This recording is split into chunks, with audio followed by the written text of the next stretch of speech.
ки таҳсили фарзандони муҳоҷиронро дар мактабҳо ҳуҷҷатҳои фарзандони худшона пешниҳод мекунанд. мо меган ҳамаша хидмат мекунем, меган оригиналай ростай. Салом тамошобинони барномаҳои Сорбон Сафаров. дар мавзӯи як қонуни нав дар Федератсияи Русия суҳбат мекунем.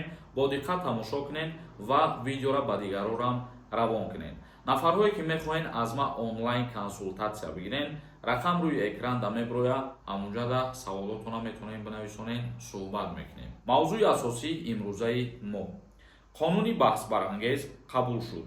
мушкилии нави муҳоҷирон дар Федератсияи Русия. Думаи давлатии Русия қонуни баҳсбарангезро қабул кард, ки таҳсили фарзандони муҳоҷиронро дар мактабҳои Русия манъ мекунанд. дар ин бора раиси Думаи давлатӣ рӯзи 11 декабр дар телеграми худ хабар дод. иҷрои қонуни нав бояд аз аввали моҳи апрел сар шавад. бар асоси он фарзандони муҳоҷирон бе донистани забони русӣ ба мактабҳо пазируфта намешаванд. тақрибан чанд қадар пеш Думаи давлатии Русия пешниҳод кардагӣ буд, ки дигар фарзандони муҳоҷирон дар мактабҳои Федератсияи Русия агар ки забони русиро надонанд, қабул карда намешаванд. яъне ки ин қонун аллакай қабул шид. имрӯз 11 декабр раиси Думаи давлатии Федератсияи Русия барои ҳама хабар дод, ки аз моҳи апрел шурӯъ карда ҳар як фарзанди муҳоҷире ки забони русиро намедонад, дар мактабҳои Федератсияи Русия дигар қабул карда намешавад. Думаи давлатии Русия бо нашри натиҷаҳои як таҳлил гуфта буд, 41% фарзандони муҳоҷирон дар ин кишвар бо забони русӣ мушкилӣ доранд. аммо дар ду минтақаи Русия бо қабули чунин қонун зид баромаданд.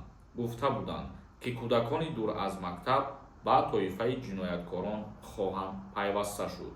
яъне ки ин қонуне ки қабул шуд, як гурӯҳ шаҳрҳои дар Федератсияи Русия бар ин қонун зид баромаданд. муҳоҷирони зиёд аз кишварҳои Осиёи марказӣ, аз ҷумла ҷумҳурии Тоҷикистон, чанд моҳ боз аз он шикоят доранд, ки дархости онҳо барои қабули фарзандонашон ба мактабҳои Русия рад мешаванд. яъне волидайнҳое ки дар Федератсияи Русия аз ҷумҳурии Тоҷикистон қарор доранд, инчунин чандин борҳо шикоят аз он карда истодаанд, ки дар Федератсияи Русия дар мактабҳо ҳуҷҷатҳои фарзандони худшона пешниҳод мекунанд, вале рад мекунанд, қабул намекунанд.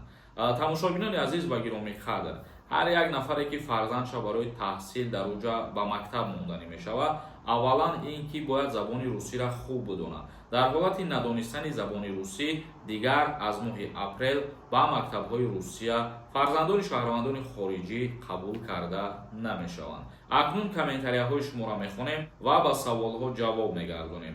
границаи Қазоқистон сафар кардан бихоҳем, барои айнав кардани документҳои худтон рақаме ки рӯи экран да меброя занг занед, аз номи мо суҳбат кунед хатшон. як нафар нависондаи: ассалому алайкум акаи Сорбон, ҳозир ҳамин ҳуҷҷати якаписарира аз куҷо дастрас кардан мумкин аст? нафарҳое ки як фарзанд мебошед дар оила, шумо метавонед ки аз военкомати ноҳияи хутон, аз ҷои зисти хутон ҳуҷҷати якаписарира дастрас кунед. яъне ҳуҷҷатҳои заруриро ҷамъоварӣ мекунед, баъд мерен пешниҳод мекунед. ҷурабек Исоев нависонда: як гапи нав, як нозири минтақавӣ аз бачаҳои дар қайди 120 000 як сурат нусхаи шиноснома гирифтааст. гӯё ки ин фармони вазорати корҳои дохилии шаҳри Душанбе бошад. оё дуруст аст? як ҷаҳон ташаккур. оиди маблағаш мо дарак надорем, бародари азиз, вале вазорати корҳои дохилии Федератсияи Русия барои тамоми шаҳрвандоне ки дар шаҳри Душанбе қарор доранд гуфтанд, ки ҳар касе ки дар чорни списка аст метавонад бо шиносномаи худаш омада муроҷиат кунад. мо дар ин бора видеои алоҳида мекунем. худованд хоста бошад, ҳамаша мефаҳмонем. боз як нафари дигар нависонда: ассалому алайкум ака, патент дорем, официалӣ кор мекунам, номи ман спискада дора, ватан рафта метавонам, штраф ҳечи нест акаҷон, илтимос, пешакӣ раҳмат. списка дора нависондаи дар иҷа, чӣ хеле нависондаи ки мақсад нофаҳмоай бародар. вақте ки ном дар списка боша ва ту ягон нарушение надошта бошӣ, метавонӣ рафта муроҷиат кунӣ. мисол ба шуғли аҳолӣ муроҷиат мекунӣ ё ба намояндаҳои шуғли аҳолӣ дар Федератсияи Русия муроҷиат мекунӣ. тафтиш карда мебароянд дар ҳақиқат ки ягон нарушение надошта бошӣ, бо тарзи хатогӣ нома дар ҳамин рӯйхат баромада бошад, имкон аст ки нест шавад бо номта бигиранд мақсад дар чорум списка. Як нафари дигар нависонда як чира пирсам акаҷон ҳамин Москва депорт карде санзанакорам аз сабаби беҳуҷҷат будан ё аз сабаби ягон нарушения фарқ надорад нововаста аз ҷинс зан ё ки мард ба ҳама маълуме ки депортатсия мекунанд. Ҷураев нависонда ассалому алайкум ведь на жительство қатирам бояд монем дар вайни учёт вақте ки шумо шаҳрвандии Россияро дастрас мекунем паспорт мегирем баъд анами ҳолата бимонем бояд агар намонед мисол мақсад ин хоҳиш аз худтон мебошад. Як нафари дигар нависондае ки дар Новсиё мегӯянд ки Тоҷикистон дар 2025 таможнӣ медорад роста ё не? Путин худаш гуфт ростия бародар ман ҳамин Новсиро ҳам қадар мекоҳам надидам дар ягон ҷо ва ҳеҷ чиз аз пеши худам гуфта наметавонам. Як нафари дигар нависондае ассалому алайкум ака ман печати фалшивӣ дорам паспорти нав кунам бирам ё возвращение кунам.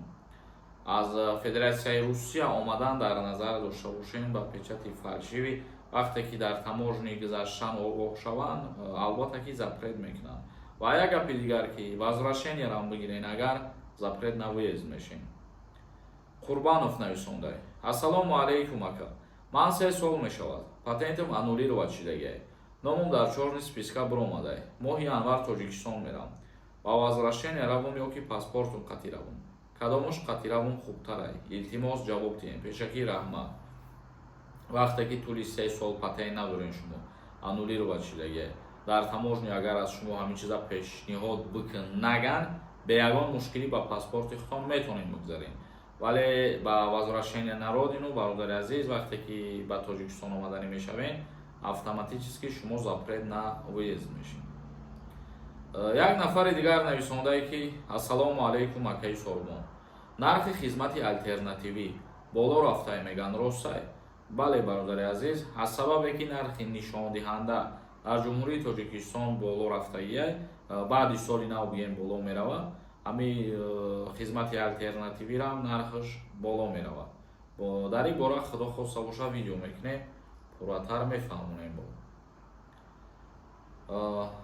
Самад нависондае Самадов Саид ассалому алайкум ҳамин трудовой договора через посредников кунӣ мо меган ҳамаша худмон мекунем меган оригиналай ростае? Агар ки трудовой договор через посредник мисол шумо бикунед дар ҳақиқат ягон ширкат да боша мисол бале лекин шумо дар дигар ҷо кор мекунед бо дигар корхона шаҳрномаи меҳнатӣ надорен ишам ба назар бигиред. Тамошобинони азиз ва гироми қадр навори имрӯзаро ҷамъбаст мекунем то видеоҳои дигар худованд ҳамаи мо шуморо нигаҳбон бошад.